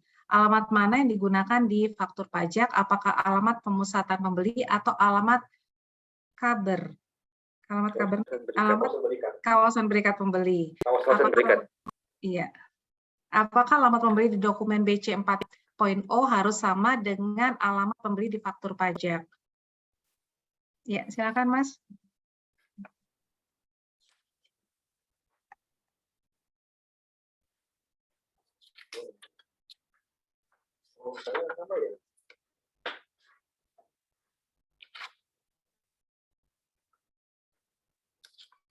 Jadi bila disamakan, kita menggunakan, saya coba kembali ke matriksnya Bapak Ibu ya. Jadi pembelinya ini menggunakan alamat di kawasan berikat. Berarti kan dia sudah pertama KPP-nya dulu ya Bapak Ibu. KPP dulu ini terdaftar di KPP BKM atau tidak Pak Heri ya. Berarti kita asumsikan terdaftar ya Bapak Ibu ya. Pak Heri, mungkin mohon izin. Ya betul Pak, terdaftar di BKM. Oke, berarti terdaftar di BKM dulu ya Bapak. Terdaftar di BKM, kemudian dia berarti dipusatkan, memiliki NPWP di kawasan berikat, kemudian tinggal penyerahannya Bapak Ibu. Fasilitas tidak dipungut, dan CPO ini kan termasuk yang mendapat fasilitas tidak dipungut. Nah berarti memenuhi kelima tadi poin tadi Pak. Berarti menggunakan nama dan alamat NPWP di pusat, nama dan NPWP pusatnya yang di BKM, alamatnya di kawasan berikat. Seperti itu. Dan untuk apakah dokumen BC 40 harus sama dengan alamat pajak pembeli? Setahu saya iya, karena si pembeli waktu memesan membuat dokumen untuk kawasan berikat itu SPB, dia juga sudah mencantumkan alamat. Berarti alamat di pemesanan di SPPB juga, di BC 40 dan di faktur pajaknya setahu saya harusnya sama. Gitu. Iya. Bisa diterima Pak Heri? Kalau kita baca di per 7 BC itu alamat pembeli di situ disebutnya alamat PKP atau alamat pengusaha TPB. Dan biasanya itu dia merujuk ke alamat yang terdaftar di SCAP. Di mana kalau di SCAP-nya Kaber itu umumnya dia pakai alamat pemusatan, Pak. Nah, itu yang sering kali terjadi di lapangan. Alamat yang ada di BC 40 itu selalu pakai alamat pemusatan. Jadi tidak alamat lokasi Kaber. Nah, ini apakah jadi problem ke depan? Karena kemarin juga di sosialisasi sebelumnya di tempat lain juga mengatakan harus sama. Sedangkan setahu saya alamat yang ada di BC itu merefernya ke SCAP yang didaftarkan oleh si pembelinya.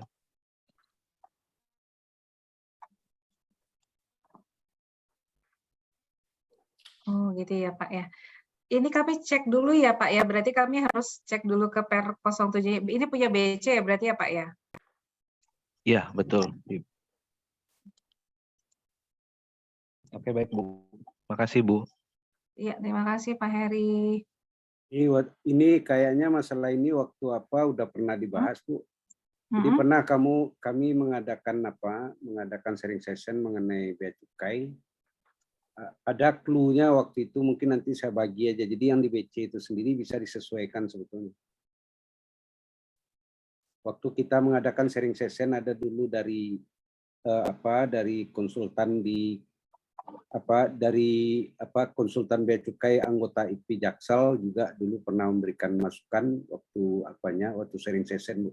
Itu pernah ditanyakan juga berbeda antara yang di DJP dengan BC itu seperti apa jalan keluarnya Bu. Itu Bu Siska. Baik Pak. Nanti kami sampaikan dulu ya Pak ya. Ini sudah ada koordinasi dengan BC atau bagaimana gitu ya Pak? Iya, selanjutnya dari Pak Simon ya. Untuk cabang yang alamatnya digunakan di faktur pajak, wajib memiliki NPWP cabang ya. Jika tidak ada NPWP cabang, maka menggunakan alamat pusat. Silakan Mas Aris ini ya. Ya, baik, Siska. Jadi kalau bicara tentang cabang, berarti kita tadi ke poin yang ke-3, tempat PPN pusat dipusatkan. Nah, tadi dibagi dua ya, ada yang punya NPWP, ada yang tidak punya NPWP. Yang punya NPWP pun tadi cabangnya tidak dipusatkan. Nah, tadi sudah dicontohkan mungkin untuk yang tidak punya NPWP pun, contohnya sekedar gudang, baik yang dimiliki sendiri maupun sewa, yang tidak ada administrasi sama sekali di sana. Jadi betul-betul barang dikirim ke gudang. Nanti dari sana bisa diserahkan lagi atau diproses seperti itu. Nah, berarti wajib memiliki NPWP cabang? Tidak wajib. Sehingga kalau tidak wajib, tidak punya NPWP cabang, tidak masalah. Tetapi menggunakan sesuai matriks tadi dikembalikan. Berarti menggunakan nama, NPWP, dan alamat pusatnya. Karena tidak termasuk yang diatur khusus di dalam per 03 Maret di vers 11. Seperti itu jawaban saya. Baik, ya. Jadi sesuai sama matriks tadi ya. Oke, kita ke pertanyaan berikutnya. Coba ini yang terkait sama aturan peralihan dulu ini. Ya, untuk berlaku 1 September itu dilihat dari tanggal transaksi atau tanggal faktur pajak. Jika tanggal dari faktur pajak 1 September, bagaimana perlakuan untuk transaksi Agustus? Namun faktur pajak karena batasan approve atau Innova habis menjadi 1 September tanggal faktur pajaknya. Gitu ya. Lalu alamat yang digunakan apakah menggunakan aturan per 03 atau per 11? Mas Ari, bisa? Jadi, Untuk yang per 1 September itu jadi tanggal dibuatnya faktur sih Bu. Artinya gini, artinya saat misal kita bikin fakturnya Agustus, tapi kita uploadnya tanggal 15 itu, dia sebenarnya masih bisa menggunakan aturan lama. Nanti untuk yang approval yang buat fakturnya itu, untuk yang masa ini jatuhnya ke masanya sih Bu, sorry. Untuk masa yang 1 September, masa September dia baru menggunakan aturan baru. Cuma di sini kan tadi ada ketentuan peralihan ya, di mana untuk yang menggunakan alamat cabang, misal dia punya cabang, itu kan direlaksasi. Nah, jadi saran saya agar semuanya smooth gitu. Jadi untuk yang mau bikin faktur sekarang sudah alamatnya alamat pusat semua. Untuk yang pembelinya pemusatan dibuat alamat pusat semua, itu pasti aman. Jadi nggak akan bingung batasnya mana nih, karena ibu bikin alamat pusat di masa Agustus pun itu sesuai ketentuan peralihan dianggap memenuhi ketentuan gitu. Jadi saran saya sih seperti itu. Jika memang agak bingung ya antara perlakuan 1 September itu seperti apa. Kalau di ketentuan undang-undang itu faktur yang bertanggal 1 September sih. Mungkin memang agak bingungnya itu gini.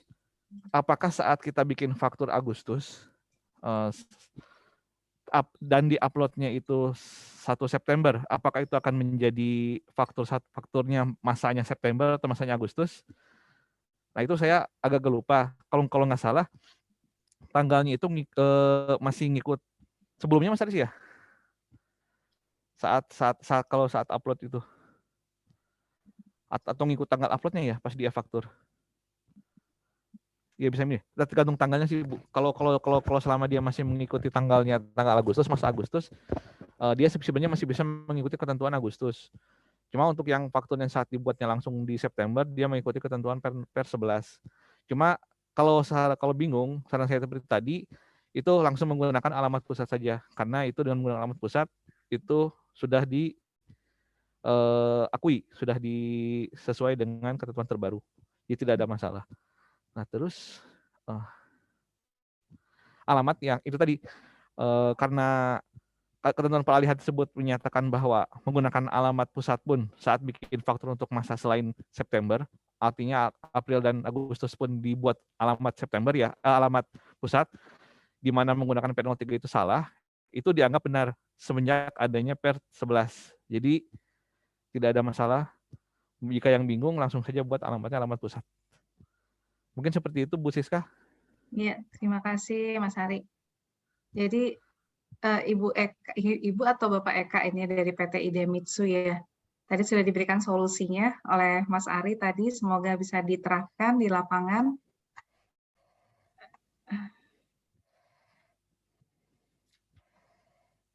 Oke. Selanjutnya, bagaimana alamat di faktur pajak jika yang terjadi penerimaan uang dahulu, kemudian barang dikirim ke cabang setelah terjadi penerimaan uang? Ini ikut mazhabnya per 03 atau per 11?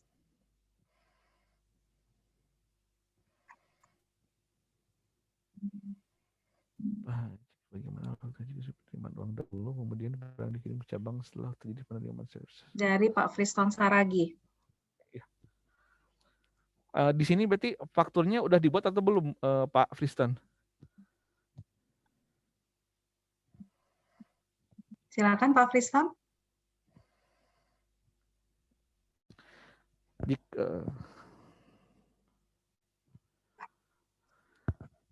Sudah kan ya? Sudah dibuat ya. Iya. Paling ini sih Bu, kita kalau biasanya sih kalau kantor pajak itu kita melihatnya itu ke tanggal faktur Bu. Jika tanggal fakturnya itu dia masih masa Agustus dan mencantumkan alamat cabang, jika pembelinya itu merupakan pemusatan ya, itu masih tidak apa-apa. Cuma memang jika saat fakturnya itu terlanjur udah masanya September dan alamatnya masih alamat cabang, sedangkan dia pemusatan, itu harus diganti. Jadinya alamatnya menggunakan alamat pusat. Jadi kalau saran saya sih lebih kecek ke tanggal fakturnya dulu. Memastikan fakturnya dibuatnya kapan. Nah itu disesuaikan saja. Iya, bagaimana Pak Friston? Apanya? Angga? Angga? Ya Pak. Udah dibuka itunya, mute-nya, Pak Tristan. Pak Friston Saragih, coba cari di host aja biar bicara. Ya sudah Pak. Silakan Pak Friston. Terima kasih Pak. Pak Pur. Ya Pak. Pak, pertanyaan Agak saya keras suaranya dikit Pak, bisa Pak? baik Pak. Pertanyaan saya begini Pak. Jadi kita misalnya bulan April itu kita terima uang dari customer, tapi barangnya belum dikirim. Kita terima uang dulu Pak, seolah-olah uang muka lah. Nah pertanyaan saya, di bulan April itu alamat di faktur pajak itu kita buat alamat yang mana? Alamat pusat atau cabang. Kemudian di bulan Mei baru terjadi pengiriman barang. Ternyata barangnya dikirim ke cabang, bukan ke pusat gitu. Nah, itu satu Pak. Pertanyaan saya kedua, kan waktu terbit pertama kan uang muka. Nah, kemudian kedua waktu mengirim barang, ternyata barang yang dikirim itu lebih besar amount-nya secara amount daripada uang muka. Sehingga harus diterbitkan faktur pajak pada saat pengiriman barang. Nah, pertanyaan saya, alamat di faktur pajak pada saat penerimaan uang muka dan alamat di faktur pajak pada saat pengiriman barang yang notabene pengiriman barang dikurangi dengan uang muka, itu bagaimana ya? Sesuai dengan per 3 dan bisa juga setelah per 3 gitu, tetap per 11 gitu Pak. Betul. Terima kasih Pak. Ya. Jadi kita kembali ke ini Pak, ketentuan peralihan. Ketentuan peralihan itu jadinya itu gini, per 03 itu untuk yang alamat pemusatan itu balik ke awal sebenarnya secara esensi. Nah, terus saat dilakukannya saat per 03-nya per 11 itu adalah mengembalikan ke ketentuan awal. Saat berlakunya per 03 itu kan kita menuliskan alamatnya itu kan untuk yang pemusatan itu alamat cabang. Nah, cuma dengan berlakunya per 11 itu ketentuan per 03 itu dianggap direlaksasi, dianggap artinya dibolehkan gitu. Dengan kenapa jika alamat yang cabang itu dianggap dibolehkan, artinya basicnya itu alamat yang benar itu adalah alamat pusat. Nah, cuma karena per 03 mengatur alamat cabang, dia dikasih relaksasi. Nah, efeknya bagaimana? Efeknya untuk yang wajib pajak pemusatan, penulisan alamat selama NPWP dan namanya pusat betul, penulisan alamat maupun mau cabang atau pusat selama dia di masa April dan Agustus itu dua-duanya boleh. Jadi ada ketentuan peralihan di sini dia diatur. Jadi Bapak tidak usah khawatir, bingung untuk bikin faktur atas pembeli masa April sampai Agustus. Mau Bapak nulisnya alamat cabang, mau Bapak nulisnya alamat pusat, itu dua-duanya jadinya boleh. Ya, yang nggak boleh itu nanti setelah September alamatnya masih alamat cabang, untuk web yang pemusatan itu yang baru nggak boleh. Atau pengiriman barang ke kawasan berikat yang mendapat fasilitas itu di alamatnya tulis pusat, itu yang nggak boleh. Tapi kalau pengiriman ke cabang, mau ditulisnya cabang atau pusat, selama dia masa April dan Agustus dua-duanya boleh. Jadi Bapak Ibu tidak perlu khawatir, tidak perlu bingung dengan faktur yang dibuat, dua-duanya boleh. Karena yang pembuatan alamat cabang sesuai per 03 di masa April dan sampai dengan Agustus itu direlaksasikan di per 11. Mungkin jelas ya Pak Friston? Pak, boleh Pak untuk make sure aja Pak. Kan waktu saya terima uang kan belum ada pengiriman barang ya Pak ya? Ya. Nah, waktu terima uang itu alamat mana yang saya buat di faktur pajaknya? Alamat pusat atau alamat cabang? Bebas Pak. Selama masanya April dan Agustus dua-duanya boleh. Anggap aja April misalnya Pak, April. April berarti Bapak alamat cabang boleh, alamat pusat boleh. Oh, gitu ya. Ya, semenjak ada aturan ini Pak ya. Kalau kita nggak melihat aturan ini ya, itu alamatnya pasti cabang ya ditulisnya. Tapi dengan adanya per 11 itu tadi dua-duanya jadi boleh. Karena jadi istilahnya itu April sampai dengan Agustus setelah transisi, artinya dia mau alamat cabang atau alamat pusat dibolehkan. Nah, baru setelah September alamatnya harus alamat pusat semua untuk yang pemusatan. Tapi kalau misalnya gini Pak, ini kan kami sebagai penerbit ya Pak ya, yang sering dikomplain istilahnya Pak. Waktu kami terima uang muka, kami kan belum tahu Pak, maksudnya barangnya akan dikirim kemana kan begitu kan, karena kan sistemnya penerimaan uang. Nah kita buatkan faktur pajaknya itu adalah faktur pajak berdasarkan identitas pusat, karena mekanismenya penerimaan uang. Nah, Mm. kemudian waktu terjadi pengiriman barang, barangnya ternyata bukan dikirim ke pusat, Di tapi cabang. dikirim ke cabang, gitu kan Pak. Iya. Nah, kebetulan barang yang dikirim itu amonnya lebih besar dari uang muka. Nah, yang mana kita harus terbitin faktur pajaknya, dikurangi uang muka. Nah, berdasarkan aturan per 3, mau nggak mau kan kita harus terbitkan faktur pajaknya ke cabang ya Pak ya. Ya. Karena Nah, barangnya dikirim ke cabang kan begitu Pak. Ya, Nah, kalau Bapak cuman, posisinya di per 03 seperti itu. Tapi Nah. kalau sekarang enggak gitu. Ya, kalau yang per 11 itu kembali ke pusat kan Pak. Betul. Nah, yang per 3 itu customer-nya komplain. Pak, saya kan barangnya dikirim ke cabang. Iya. Tapi faktur pajak uang mukanya adanya di pusat, Pak. Hmm. Minta tolong dibuatkan faktur pajak pengganti Ganti. gitu, Pak. Nah, Betul. itu yang memang dilema di kita sih, Pak. Iya. Tapi kalau menurut Bapak itu mau alamat cabang, mau alamat pusat, kalau untuk per 3 mestinya bisa ya, Pak ya? Iya. Jadi dilema tersebut itu Pak terjadi sebelum ada per 11. Nah, kalau sebelum ada per 11 itu memang dilema tuh karena Bapak sudah bikin faktur tapi customer mintanya di alamat cabang kan karena memang sesuai dengan per 03 alamatnya alamat cabang. Nah, dilema Bapak itu diselesaikan dengan adanya per 11 gitu. Jadi harusnya udah nggak ada dilema lagi nih Pak. Iya Pak, yang untuk setelah keluar per 11 sebenarnya kita clear Pak. Yang Ya, di betul. dilema itu memang ketika per 3 yang pasal 6 itu masih berlaku gitu Pak. Betul, memang ya. Jadi dengan adanya per 11 memang ya latar belakangnya sedikit banyak untuk mengikis lah banyaknya perdebatan di lokasi gitu kan Pak, seperti itu. Nah, mungkin dengan adanya per 11 itu semoga masalah Bapak sudah bisa teratasi. Mungkin seperti itu Pak Kristen. Kembali ke Bu Terima Siska kasih atau Pak. jika ingin menambahkan. Iya, baik. Iya, jadi betul ya Bapak Ibu, ya jadi terkait sama per 11 ini memang ya agak unik. 3 hal tadi kan ya di depan yang terkait sama pasal 6, lalu pasal 37 dan aturan peralihan ini. Intinya ada relaksasi Bapak Ibu untuk yang April sampai dengan Agustus. Kuncinya di situ sih ya. Kelihatannya kayak terlalu ini ya, kayak terlalu indah atau bagaimana konsepnya ya. Baik, tapi intinya seperti itu Bapak Ibu. Lalu saya akan coba balik ke Ibu Dian Rahma ya, yang pasal 65, PMK 65. Itu pasal 21-nya kan menyebutkan barang yang berasal dari tempat lain dalam daerah pabean yang dimasukkan ke kawasan berikat dari A, tempat lain dalam daerah pabean, atau B, tempat penimbunan berikat lainnya, atau C, kawasan bebas, atau D, kawasan ekonomi khusus, dan atau kawasan ekonomi lainnya yang ditetapkan oleh pemerintah, diberikan pembebasan cukai dan atau tidak dipungut PPN atau PPN dan PPNBM.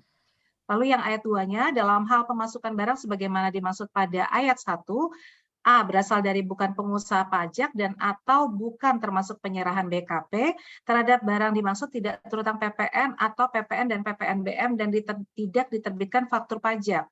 Jadi inti PMK-nya di situ dijelaskan ya Bu, bahwa kriteria yang dapat fasilitas tidak dipungut di luar itu berarti pakai 01.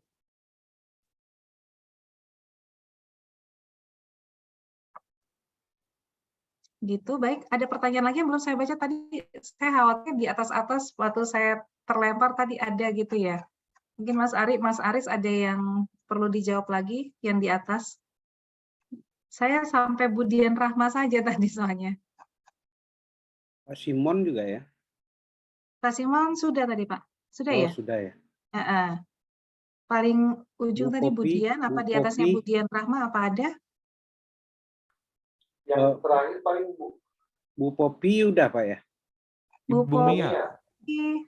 Jadi untuk penggunaan alamat cabang saat penyerahan hanya untuk pembeli di KEK kawasan ekonomi khusus mendapat fasilitas tidak dipungut atau harus PKP besar khusus Madya juga? Itu pertanyaannya.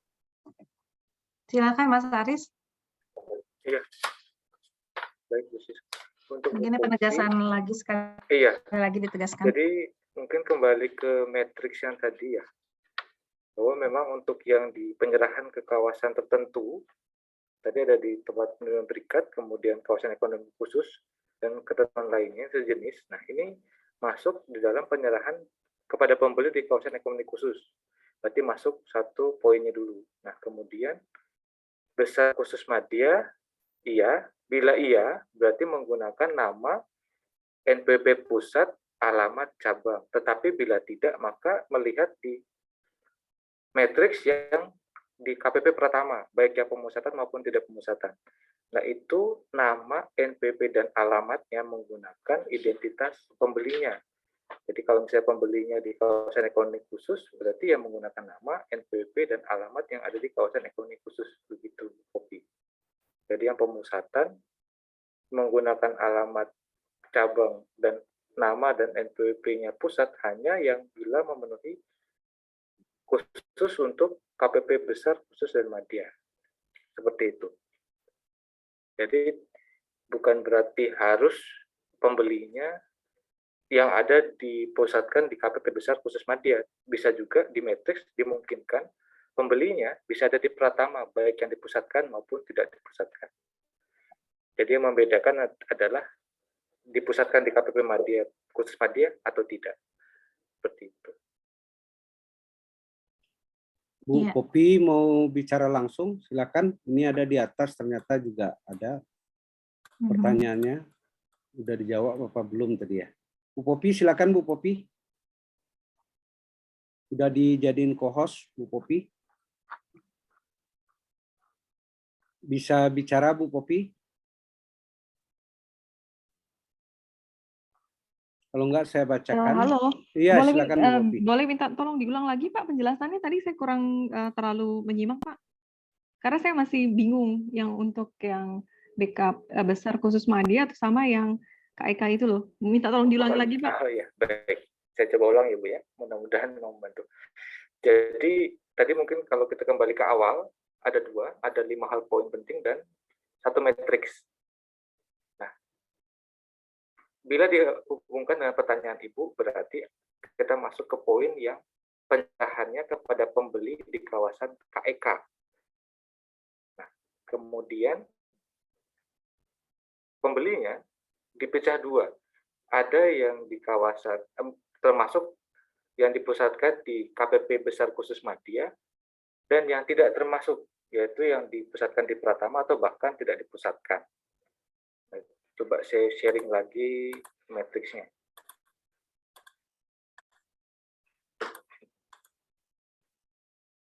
Nah, jadi ada di, bila pembelinya ada di kawasan KEK, kemudian pusatnya dipusatkan di KPP besar khusus dan madya, berarti alamatnya menggunakan alamat lokasi tempat penerima BKP atau JKP-nya, yaitu di kawasan KEK. Tetapi nama dan NPWP-nya menggunakan nama dan NPWP pusatnya. Berarti yang termasuk di dalam Per 03 yang dilanjutkan di Per 11. Seperti itu Bu Hopi. Jadi memenuhi kriteria 2 tadi, di kawasan KIK dan pusatnya di KPP BKM besar khusus madya. Baru dia menggunakan ketentuan di Per 03 yang dilanjutkan di Per 11. Tetapi kalau ternyata tidak dipusatkan di KPP BKM, maka masuk di matriks yang pemusatan di KPP Pratama atau tidak pemusatan di KPP Pratama. Berarti dia tidak memenuhi kriteria khusus yang diatur di Per 03 dan lanjut di Per 10. Berarti kembali ke awal, yaitu di ketentuan umumnya di pasal 6 ayat 2 dan ayat 3 Per 11. Yaitu nama, alamat, dan NPWP-nya itu menggunakan nama, alamat, NPWP pembeli di KEK. Seperti itu. Jadi kalau diambil contoh tadi seperti itu. Apakah cukup jelas Ibu Popi? Atau di bagian mana yang Bu Popinya kesulitan untuk memahami matriks ini? Mungkin bisa dibantu. Silakan bicara Bu Popi. Berarti kalau misalnya dia itu penyerahannya pusatnya itu bukan di besar khusus sama madya, dan penyerahannya di KEK atau yang mendapat fasilitas, berarti dia tetap itu mengikuti NPWP alamat identitas cabang ya Pak? Betul Ibu. Oh, oke. Jelas Pak. Terima kasih. Sama-sama Bu Popi. Iya. Pertanyaannya Bu Popi. Oke, saya mau ini ya Pak, Ya. balik ke Bu Mia ya tadi ya. Ya, ya. Sepertinya masih ragu, mungkin jadi ini saya bacakan saja pasal 38A-nya ya, Bu Mia ya. Jadi pada saat ini terkait aturan peralihan, pada saat peraturan Dirjen ini mulai berlaku, jadi per 11-nya faktur pajak yang dibuat sejak tanggal 1 April sampai dengan sebelum berlakunya per Dirjen ini, artinya kan dari 1 April sampai Agustus ya. Ini maka yang A dibuat untuk penyerahan BKP dan atau JKP kepada pembeli BKP dan atau penerima JKP yang melakukan pemusatan tempat PPN atau PPN dan PPNBM terutang sebagaimana dimaksud dalam pasal 6 ayat 7. Pasal 6 ayat 7. Per Dirjen nomor per 03 tentang faktur pajak. Tetapi BKP dan atau JKP dimaksud dikirimkan atau diserahkan ke tempat PPN atau PPN dan PPNBM terutang yang dipusatkan yang berada di kawasan tertentu atau tempat tertentu yang mendapat fasilitas PPN atau PPN dan PPNBM tidak dipungut, dan penyerahan BKP dan atau JKP dimaksud merupakan penyerahan yang tidak mendapat fasilitas PPN atau PPN dan PPNBM tidak dipungut, atau selain di kawasan tertentu atau tempat tertentu yang mendapat fasilitas PPN atau PPN dan PPNBM tidak dipungut. Dan yang B-nya, mencantumkan keterangan berupa identitas pembeli BKP atau penerima JKP sebagaimana dimaksud dalam pasal 6 ayat 2 atau ayat 3 per Dirjen nomor per 3 tentang faktur pajak. Merupakan faktur pajak yang memenuhi ketentuan pengisian keterangan berupa identitas pembeli BKP atau penerima JKP. Jadi disampaikan di situ itu sudah memenuhi ketentuan ya Ibu ya. Jadi acuannya di pasal 38A. Semoga ini mencerahkan ya Bapak Ibu.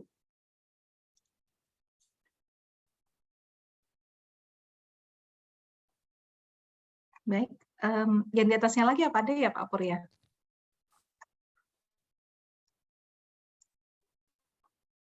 Kan aja Pak Arifin Halim, silakan Pak. Tolong dibuka. Pak Arifin Halim masih ada? Ibu Mia mau open Nah, mic. itu Bu Arifin, Pak Arifin, silakan Pak Arifin. Kalau ada yang mau ditanyain Pak Arifin terkait contoh kayaknya. Pak Arifin bisa bicara? Kalau nggak ada ini kayaknya boleh open mic Bu Mia, dibuka aja, udah dibuka enggak? Udah, Pak. Silakan Bu Mia. Iya, selamat sore Pak, Bu. Ya. Saya mau nanya yang tadi masalah alamat yang Ibu dijelaskan untuk yang pengiriman ke cabang, itu boleh menggunakan pusat dan alamat cabang sesuai dengan per 11 ini.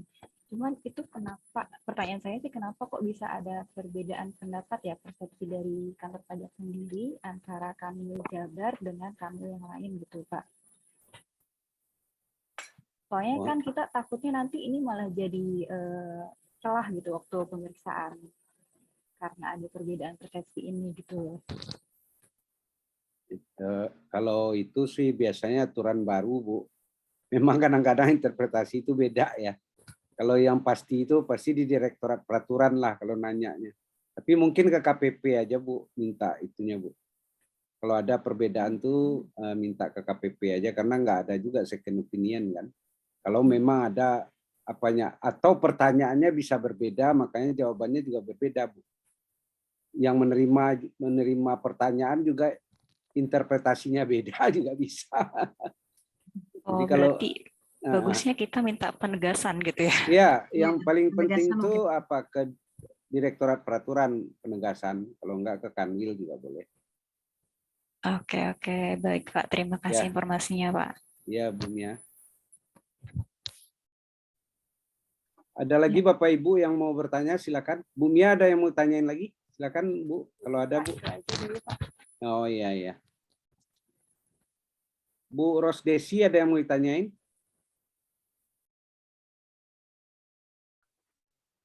Ada pertanyaan berarti sesuai surat jalan ya Pak, karena kan tanggal faktur pajak mengacu ke surat jalan. Silakan Bu Desi, Bu Rosdesi, udah dibuka sebagai co-host.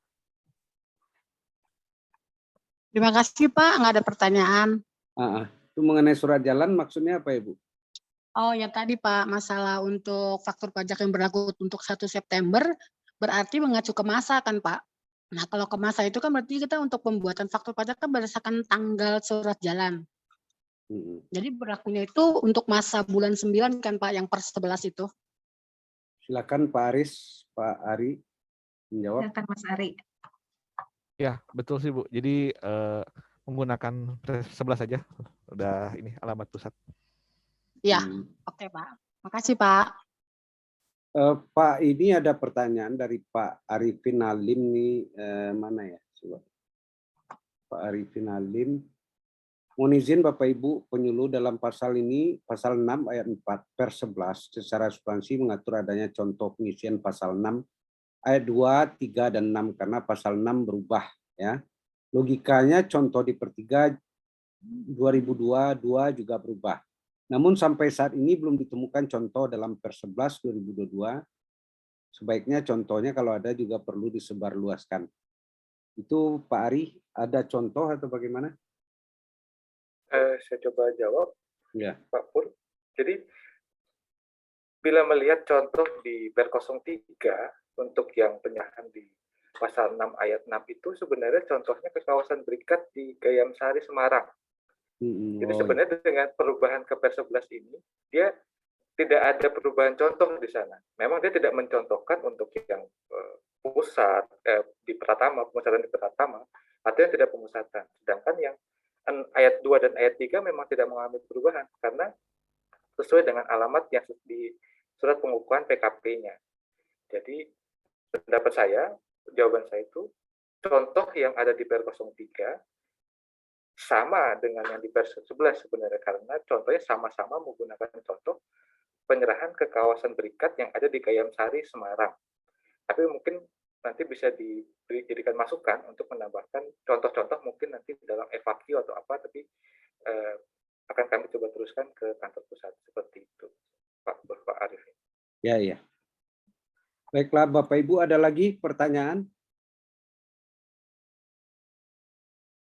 Kalau nggak ada, mungkin Pak Aris atau Bu Siska atau Pak Ari memberikan closing statement bagaimana memahami terhadap aturan yang berubah ini, cara memahaminya gimana?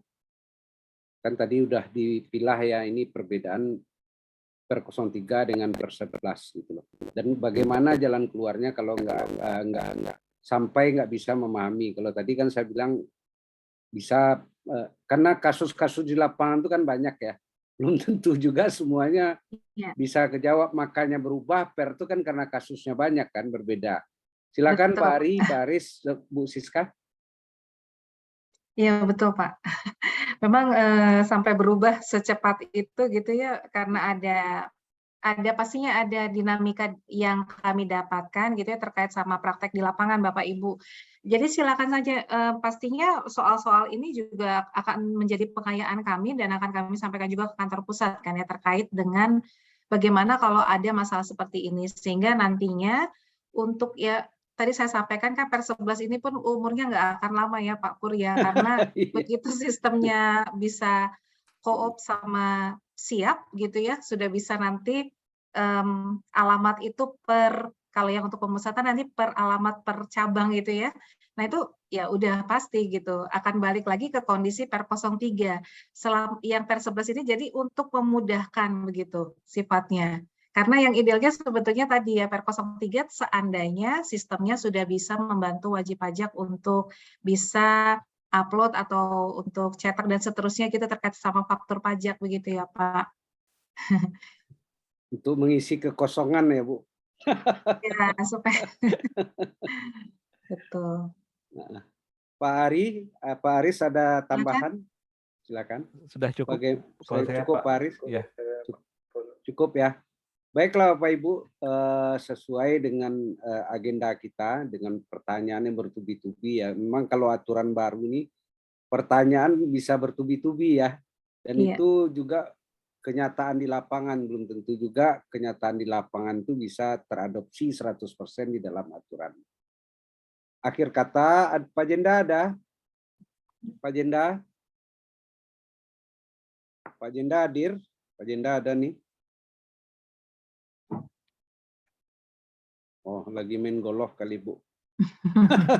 Baiklah Bapak Ibu, terima kasih atas kehadirannya di dalam acara ini.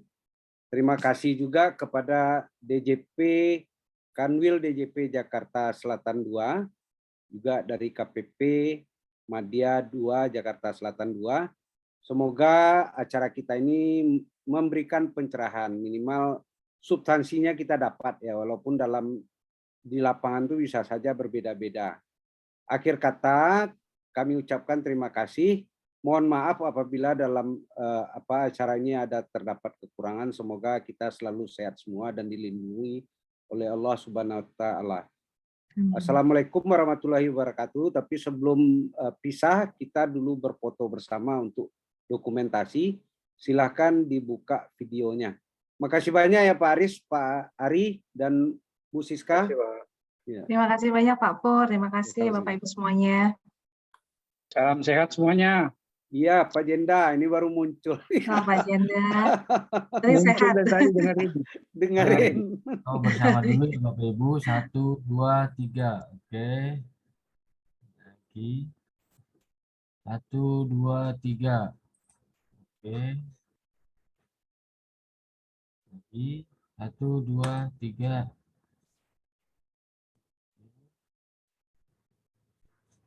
Saya rasa cukup Pak Pur. Ya, makasih. Makasih Bapak Ibu, Bu Siska, Pak Ari, Pak Aris, dan Pak Pur, Pak rekan-rekan Jenda, semua. terima kasih Bapak Ibu Salam sehat semuanya. semua. Sampai Sehat ketemu. sehat.